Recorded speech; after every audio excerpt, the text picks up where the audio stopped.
In 1941, America was a reluctant giant, a nation defined by the two vast oceans that protected it. The national mood was one of deep, painful isolationism, a sentiment carved from the trauma of the Great Depression and the bitter memory of World War I. This was Europe's war, a bloody, ancient quarrel that was not America's to solve. The idea of sending its sons to die on foreign soil was anathema. But on December 7, 1941, that illusion of safety was shattered by the attack on Pearl Harbor. Days later, Germany's own foolish declaration of war sealed the nation's fate. The arsenal of democracy now had to become an army, a nation of farmers, factory workers, and students was mobilized, pulled from their homes by the fishbowl draft lottery. They were no longer just civilians. They were about to be remade, property of the U.S. government.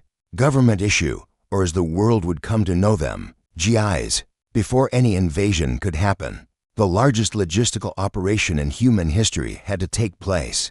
It was called Operation Bolero, the massive, 2-year-long buildup of American men, machines, and supplies in Great Britain.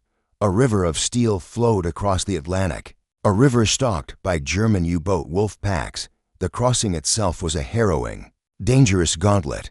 The quiet, green fields of southern England were transformed into a sprawling military base, a massive, coiled spring. By 1944, over 1.5 million American GIs were in Britain, a friendly but overwhelming Yankee occupation. It was a massive culture clash. The brash, well-fed Americans with their chewing gum, their nylon stockings for local girls, and their pockets full of money. A stark contrast to the ration-weary, stoic British. The GIs waited there, homesick and anxious, training in the English rain and staring across the channel at the enemy-held coast, wondering when the Great Crusade, as General Eisenhower called it, would finally begin. The American GI was a new kind of soldier, unlike any in Europe. He was known as a dogface, a term of weary self-affection. He was better fed, better equipped, and more casual than his British or German counterparts. He was armed with the M1 Garand, a superb semi-automatic rifle whose distinctive ping as it ejected an empty 8-round clip would become the iconic sound of the American infantryman, a sound that both reassured his friends and terrified his enemies. He chewed gum, carried photos of his sweetheart, and subsisted on K-rations in the field, an often-hated diet of processed cheese, crackers, and cigarettes. But beneath this casual, almost flippant exterior was a young man who had been plucked from a normal life. He was not an indoctrinated fanatic like many of his enemies. He was a citizen soldier, terrified, homesick, and grimly determined to do a job he never asked for, so he could go home. On the stormy pre-dawn of June 6, 1944, the wait was over. The largest amphibious invasion in human history was launched at Normandy. American guests, packed like sardines into claustrophobic, pitching landing craft, were miserably seasick in the rough channel crossing, the smell of diesel and vomit filling the air. As they approached the coast, they heard the terrifying, deafening roar of the naval bombardment from battleships like the USS Texas, a sound so loud it vibrated in their bones. They were paralyzed by a cold, primal fear. As they neared the shore, they saw the dark, imposing bluffs of France, wreathed in smoke and the flashes of explosions. When the ramps dropped, they plunged into a deafening, lethal chaos of machine gun fire, artillery, and cold, churning water, with many men drowning under the weight of their own gear. The Great Crusade had begun in a fight for sheer survival on 5 beaches, codenamed Utah and Omaha for the Americans. While Utah Beach was secured with relatively light casualties, Omaha Beach was a catastrophe. The preliminary naval and air bombardment had completely missed its targets.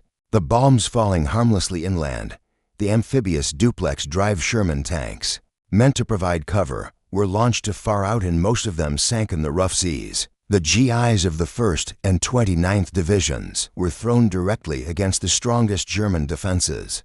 On the entire coast, pinned down on a strip of sand, raked by interlocking machine gun fire from the bluffs, and with the tide rising, the invasion nearly failed. It was not generals who won Omaha. It was individual GIs, sergeants, and junior officers who, on their own initiative, deciding it was better to die moving forward than to die on the beach, stood up.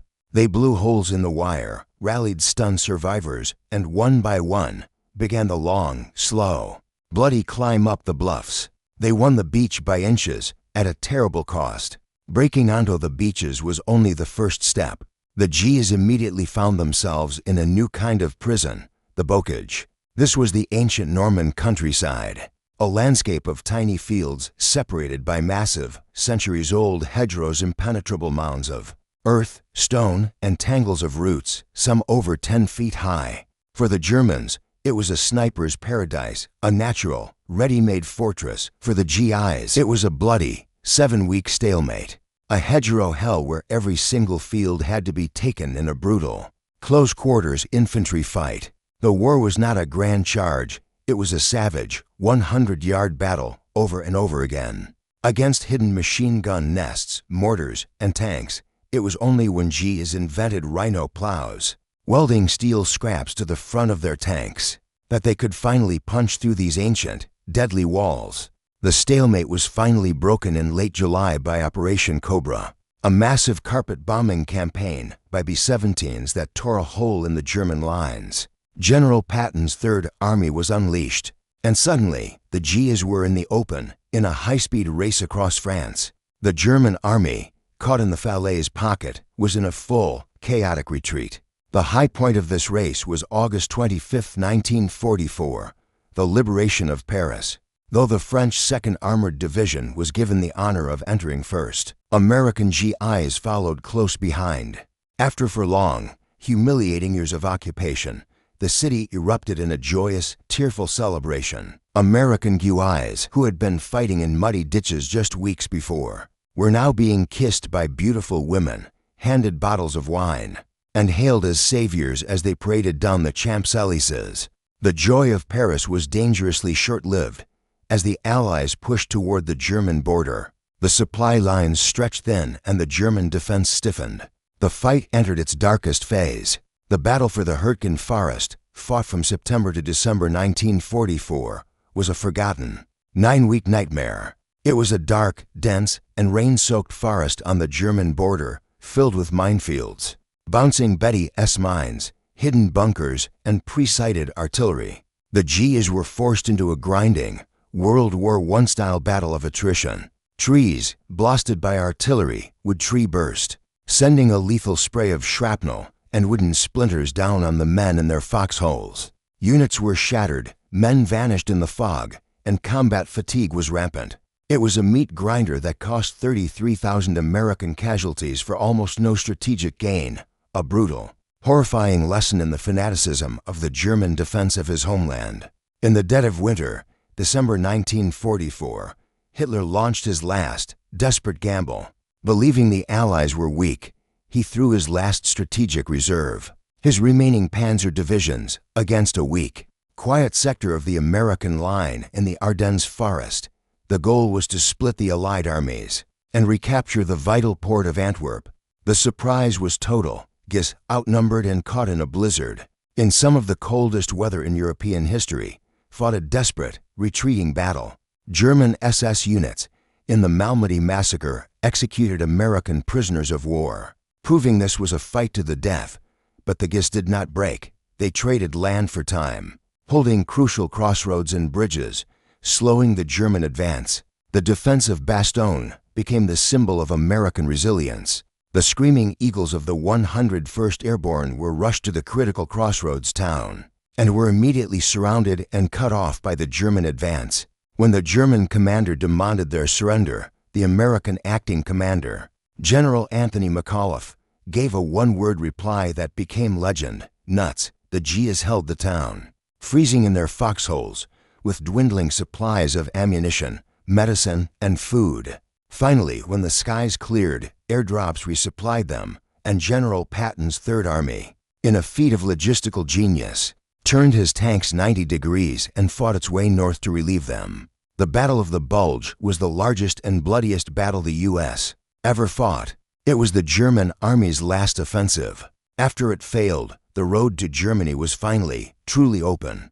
The last great natural barrier to Germany was the Rhine River. It was the nation's spiritual and defensive lifeline, a wide, fast-flowing river that was the last major obstacle. The Germans had systematically destroyed every bridge to stop the Allied advance except one. On March 7, 1945, guys from the 9th Armored Division were stunned to find the Ludendorff Bridge at Remagen was still standing, badly damaged but passable.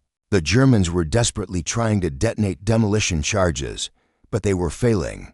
In a heroic, desperate charge, the GIs, led by Lieutenant Karl Timmermann, raced across the bridge under heavy fire, cutting wires and capturing it intact. It was a one-in-a-million miracle. Eisenhower famously said it was worth its weight in gold. The Allies were now across the Rhine.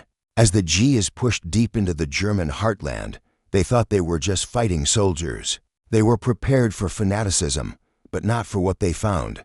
As they advanced, they stumbled upon the camps Ohrdruf, Buchenwald, Dachau, Bergen-Belsen. Hardened combat veterans, men who had seen their friends die in battle, were completely unprepared for the horror. They found walking skeletons in striped pajamas, piles of bodies stacked like cordwood, and the ovens. Still warm, the stench of death was overwhelming. General Eisenhower, horrified, forced the local German populations to tour the camps and ordered every photographer and soldier in the area to document what they saw. He knew that this was the real, unspoken why of the war. They were not just fighting an army, they were liberating hell itself. The war was not over. The final push was a brutal, house-to-house fight through the rubble of Germany's cities. The Nazi regime, in its Götterdämmerung, its twilight of the gods, was calling up old men from the Volkssturm people Storm and young, fanatical boys from the Hitler Youth. For the GIs, this was the most bitter, senseless fighting of all. It was a fanatical resistance in cities that were already 90% destroyed by bombing. They were fighting for every street, taking casualties from 14-year-old boys with rocket-propelled grenades in a war that was, by all measures, already won.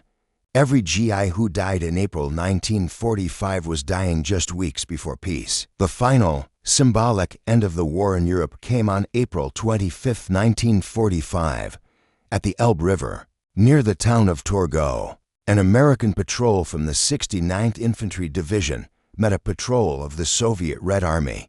East had finally met West. The GIs and the Soviet soldiers, who had been fighting the same enemy from opposite directions for years, met on a blasted bridge, embracing, laughing, and exchanging vodka, cigarettes, and uniform patches. For a brief, joyous moment, they were not the future rivals of a Cold War. They were simply allies, victorious soldiers who had survived. Nazi Germany was now a small, dying pocket, crushed between the two greatest powers on earth. Berlin would fall to the Soviets, and days later, Hitler would be dead. The American GIs were not conquerors, though they had conquered. They were liberators who became occupiers, and then, in a stunning turn of history, friends. With the war over, the GIs remained in Germany, not as a tyrant, but as a peacekeeper and a builder. They handed out chocolate bars and chewing gum, played baseball with German children, and, through the massive Marshall Plan, helped rebuild the very continent they had fought to free. Their journey, which began in the chaos of a draft office, had taken them through the hell of Omaha Beach, the mud of the Hurricane, and the horror of Dachau. It ended not in revenge, but in the creation of a new, free, and democratic Europe. If you enjoyed this video and want to see more, hit the like button and subscribe for more daily content.